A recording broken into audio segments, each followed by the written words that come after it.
اصورك يا زول بصورك. تعال بيش التليفون ده تاني. عليك انت بتفطر ليه؟ انت فاطر ليه؟ خطه انت في من الارض. اليوتيوب بالله مخلوق عجيب تم اكتشافه في السودان. هذا المخلوق يتغذى على الاطفال.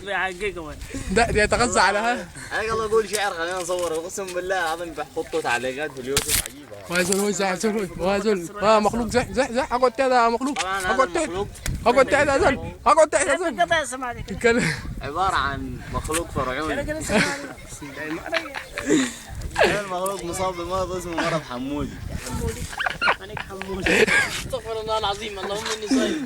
شفت عشان تعرف واحد صايم انت هذا ضمان اي زول صايم يملك فيها صايم ويجيب كلام شيء هذا وجهه. والله انا اوريك والله يحزن. صاب بمرض حمودي ما مرض والله ده كله مجرمين والله اكبر اجرام والله الله خلقني والله لقيته والله عند الاسلام والله. هذا هو هذا كلام شنو هذا اقعد تحت اقعد تحت يا زول.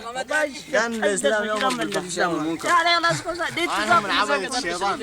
انا يلا شيء حسيت صايم تجيب حاجه ما في نغمات ما في نغمات. بس انا قاعد يطلع حاجه شيء اصل الانسان يطلع شيء طلع شيء. تعبد في الشيطان. حاجه اسمها لا اله الا الله. تصلي تصلي مع الصبح وفي مع غروب الشمس صح؟ انتوا قاعدين تقولوا ان يا والله انا جبت اسماعيل انا صار اسماعيل عليك ملك الموت عندنا. يا زول وي يا زول وي ده كلام شنو بتقول فيه؟ ده كلام شنو يا زول؟ انت كافر ولا شنو؟ امسك صور نغم عليه الحين صور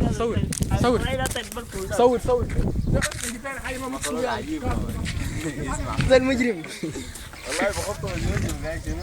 قلت ما عنده عبد الله يشوف المقاطع بتاعته في اليوتيوب والله صحيح والله.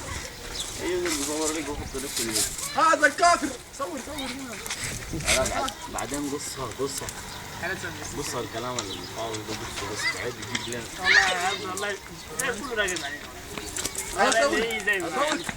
راجل يا كافر انت كافر. لما كل عليك هذا ده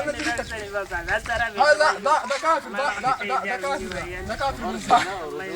وي ده كلام شنو؟ والله غيم عليك الحدث ويا كافر وي. يا عبد الكلام بخايف عليه. الميران ده صح وبعت يهود يا زول يهود يا زول. بعت رمضان. هذا صور هنا. لا ده كافر لا اكبر كافر ده. اللي كسب عليه راسه. اقطع راسه. انت زين زي التبي اقطع راسه هاي اقطع له راسه. اقطع له راسه. هذا مخلوق فاطر. لا متشرد. هذا مخلوق فاطر في نهار رمضان. طبعا اكبر كسب اكبر مجرم في الدناقله اسمه جدع السفه جدع. عن المخلوق صور شوف هذا الوجه. يا عم اكبر مجرم في البلاوي. اكبر مجرم في البلاوي. اكيد سمعت ابو محمد بن قلاوي قال انا عيسى فده ما قال انا عيسى قال ملك الموت معي. ده مخلوق غريب. شوف من الطلبات شوف والله نقول والله شوف ما قاعد مفطر حتى الله شوف ما مفطر. مين يدك كان؟ نادي نبيل اخوي صايم ناديه من الغرفه جوا. نادي نبيل عشان يجي. يا حذيفه ده صايم 30 يوم يا. نبيل صايم. السنه اللي فاتت. هذا مخلوق غريب. انظر اسمع بالسماعات اسمع. هذا ما تقدر سماعتك ورق خلاص وقف يا اخي وقف. لا لسه خليه شغلي. خلينا نشوف قوم قصه حطها في اليوتيوب. هنقص الله